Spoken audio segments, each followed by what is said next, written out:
has sent ripples across Nigeria's political landscape. A young secondary school student has delivered a debate so profound that it has resonated with millions. The topic? Voting should not be mandatory for Nigerians anymore. And his argument?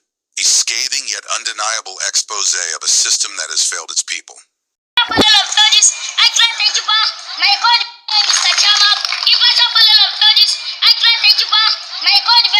Ladies and gentlemen, my name is Abdul from Kasim Primary School, Agel. Strongly standing here before you to oppose the motion, which says voting should be mandatory.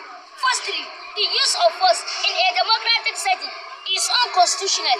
Forcing people to vote undermines democracy itself. Hence, democracy is built on the ideas of freedom of choice.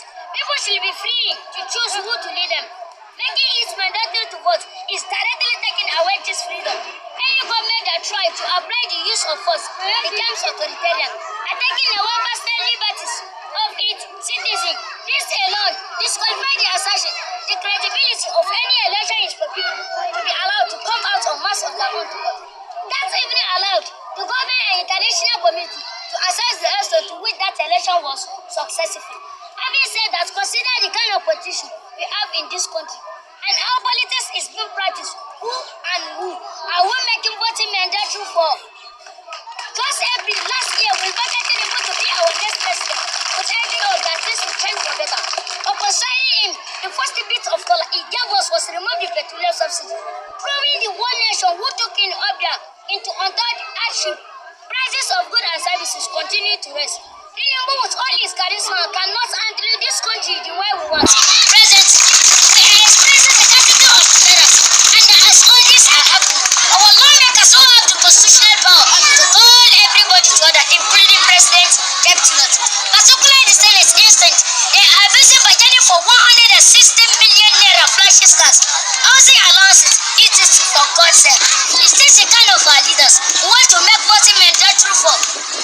Leaders that have turned out to be bunch of thieves, contractors, betrayers, councilmen, and some of them are from the constitutional voter. They are elected group. I beg you, Baba God, scatter them, destroy them, including Enjik and Adi, that try to make voting mandatory for us. Because of this minister, we all know that today, hungry, starvation, and whatever died is the order of them. Find out of the insincerity of our leaders. It is often said that a child that licked his mother's pot of soup and free tested the goes back to support the second term. The most powerful part of this argument is that our retirees who have served this country for 35 years have been neglected. Particularly our teachers who taught and make this country great have been denied their gratuity. Some of the retirees have died. Some of them developed paralysis, while others under sickbed as a result of inhuman attitudes of our government. Some of their children can no longer go to school because parents can afford paying their school fees again.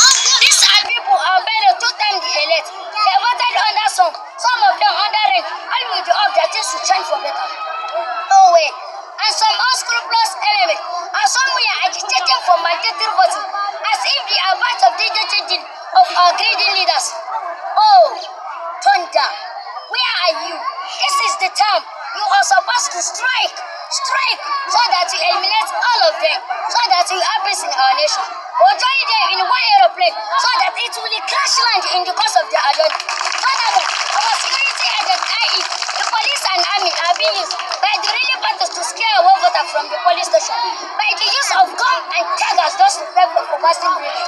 And where that is not possible, courts are being used to turn over the outcome of election, which is simply because the candidate is incumbent or the highest bidder. Money, this thing has turned our country into misery, starvation, hungry. We are dying as the expert of some few greedy individuals. Yet, we are still preaching mandatory voting. What a nonsense! Introducing mandatory voting will be a calculated attempt to enslave us in our fatherland. With the precision of a seasoned political analyst, this young debater laid bare the stark realities that many Nigerians face daily. How those in power make voting seem like a civic duty while behind closed doors, they manipulate the system to ensure their will prevails. Even more disturbing is the aftermath. Rather than working for the people, they entrench a culture of kleptocracy, prioritizing looting over governance, corruption over service, and personal wealth over the democratic values they swore to uphold. His words have struck a chord with the masses, sparking widespread applause and deep introspection. Why? Because they reflect an undeniable truth, one that Nigerians live through every day. Poverty has become a tool of suppression, wielded by the political elite to keep the masses in a perpetual state of desperation. Too hungry to question, too tired to fight back. The impact of this debate goes beyond a school competition. It is a mirror held up to society, reflecting the growing disillusionment with leadership. When children, those who should be learning about the promise of democracy, can so clearly articulate its failures, what does that say about the future? If the youth, untainted by the cynicism of adulthood, can already see through the charade, what hope remains for democratic values in the next generation? This moment is more than just a debate. It is a wake-up call. The applause is not just for the eloquence of a young boy, but for the truth he has spoken, a truth that has long been ignored. If leaders do not take heed, they should understand this.